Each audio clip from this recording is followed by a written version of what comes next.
देखिए राजेंद्र, बड़े दुख की बात है कि बाघंबरी मठ की संपत्ति पर जो करोड़ों रुपए की संपत्ति है और इससे जुड़ी हुई हजारों एकड़ जमीन पर, अपार्टमेंट्स पर और साथ ही साथ अभी 5 दिन पहले जो दान में मिला है 5000 स्क्वायर फीट 2 मंजिला खूबसूरत सा पॉश इलाके में मकान, उस पर जो भू माफिया है प्रयागराज और प्रयागराज के आसपास के, उनकी नजर थी।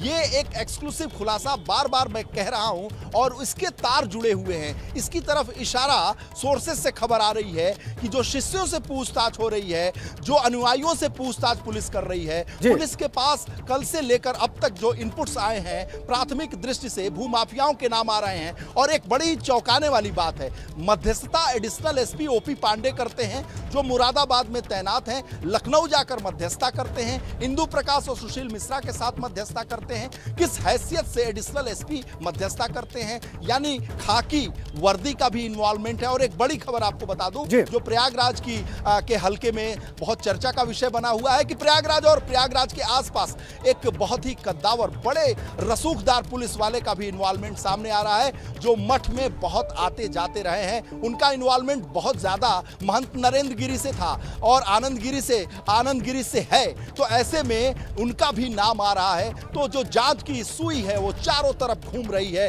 हमारे साथ मोइन हैं जो बताएंगे कि आखिर वो कौन से ऐसे पुलिस अधिकारी हैं जो बार बार इस मठ में आते थे। दर्शक भी ये जानना चाहते हैं कि आखिर खाकी जो हम अभी देख रहे हैं, खाकी का प्रवेश जो इस घटना से पहले इस मठ में कैसे था, आखिर उसका क्या इंटरेस्ट था। वो माफियाओं का इंटरेस्ट तो समझा जा सकता था, लेकिन इस खाकी का इंटरेस्ट यहाँ कैसे होगा। देखिए, ये धार्मिक स्थल था। चूंकि महंत नरेंद्र गिरी बड़े संत थे, तो उनसे मिलने के लिए, उनका आशीर्वाद कर लेने के लिए, उनका दर्शन करने के लिए पुलिस और प्रशासन के तमाम अधिकारी आते थे, तमाम राजनेता आते थे, तमाम मुख्यमंत्री और केंद्रीय मंत्री आते थे। तो ऐसे में जो पुलिस अधिकारियों का आना, ये कोई चौंकाने वाली बात नहीं है। तो तमाम पुलिस अधिकारी आते थे और आनंद गिरी जो बार बार एक बड़े पुलिस अधिकारी के तरफ इशारा कर रहे हैं, कई बार उन्होंने खुलकर नाम भी लिया है, तो उनके बारे में ये कहा जाता है कि उनकी महंत जी से ज्यादा नजदीकियां थी। लेकिन चूंकि वो आरोपी हैं, उनके खिलाफ नामजद मुकदमा दर्ज हुआ है, इसलिए सीधे तौर पर उनकी किसी बात पर यकीन नहीं किया जा सकता है। बहुत मुमकिन है कि वो अपने बचाव में दलीलें दे रहे हों। तो बाकी जांच चल रही है। आईपीएस अफसर जो है वो इस जांच की मॉनिटरिंग कर रहे हैं। कई जांच टीमें बनाई गई हैं और जांच टीमें अलग अलग एंगल पर छानबीन कर रही हैं। पूरी एक सूची तैयार की गई है कि किस मोइन, दर्शकों में इस बात की भी उत्सुकता है कि जो हजारों एकड़ की जमीन है और जमीन को लेकर ही आनंद गिरी और नरेंद्र गिरी में विवाद हुआ और यह विवाद बहुत बुरी स्थिति में पहुंच गया। तो जमीन, कहा जा रहा है कि महंत नरेंद्र गिरी जमीन बेच रहे थे, आनंद गिरी उसको रोक रहे थे। यह विवाद का असली जड़ है।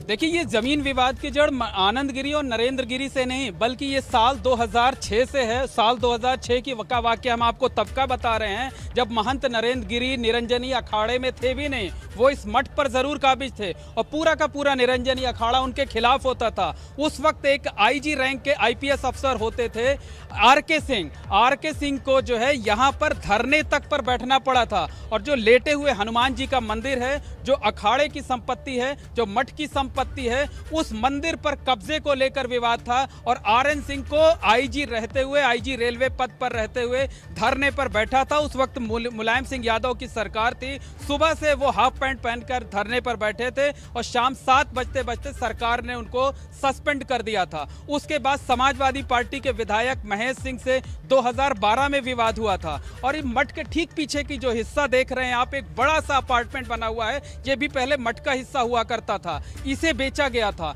तो तमाम जमीनें बेची गई थी, लेकिन तमाम जमीनें खरीदी भी गई थी। महंत नरेंद्र गिरी पर अक्सर यह आरोप लगता है कि उन्होंने मठ की तमाम संपत्तियां बेची, लेकिन जितनी संपत्तियां बेची उससे ज्यादा उन्होंने जोड़ी भी। सबसे बड़ी बात है कि मठ मंदिरों की तमाम कहानियां बनी, कई फिल्में बनी मठ मंदिरों को लेकर, और भूमि विवाद, जमीन का जो विवाद है, उन फिल्मों में, उन कहानियों में भी देखने को मिला। तो ये एक दिलचस्प वाकया है। बाघंबरी मठ जो पूरे देश का एक बहुत बड़ा मठ है है और प्रयागराज तो और आसपास के जिलों का तो हम कहें सबसे बड़ा मठ है और अखाड़ा परिषद का ये हेडक्वार्टर है, मुख्यालय है। तो इससे जुड़ी हुई हजारों एकड़ जो जमीन है उस पर भूमाफियाओं की नजर होना कोई नई बात नहीं होगा, क्योंकि फिल्मों में भी जो समाज की चीजें होती हैं उन्हीं का दर्पण के तौर पर ये प्रकरण आप जब बता रहे हैं तो एक बड़ी अपडेट अपने दर्शकों को हम दे रहे हैं वीरेश, और एक बहुत बड़ी अपडेट है इस वक्त की बड़ी अपडेट अपने दर्शकों को एबीपी गंगा दे रहा है। आपके पास वापस लौटते हैं वीरेश इस बड़ी अपडेट के बाद से। महंत नरेंद्र गिरी केस में समाजवादी पार्टी ने जांच की मांग उठाई है। कहा है कि हाईकोर्ट के सिटिंग जजों की निगरानी में यह जांच हो। समाजवादी पार्टी कह रही है कि सिटिंग जज हाईकोर्ट के हों, उनकी निगरानी में जांच की जाए। यह संदेह भी है, उनको लगता है कि हाईकोर्ट जब तक निगरानी नहीं करेगा इस जांच की तब तक सही तथ्य निकलकर सामने नहीं आएंगे।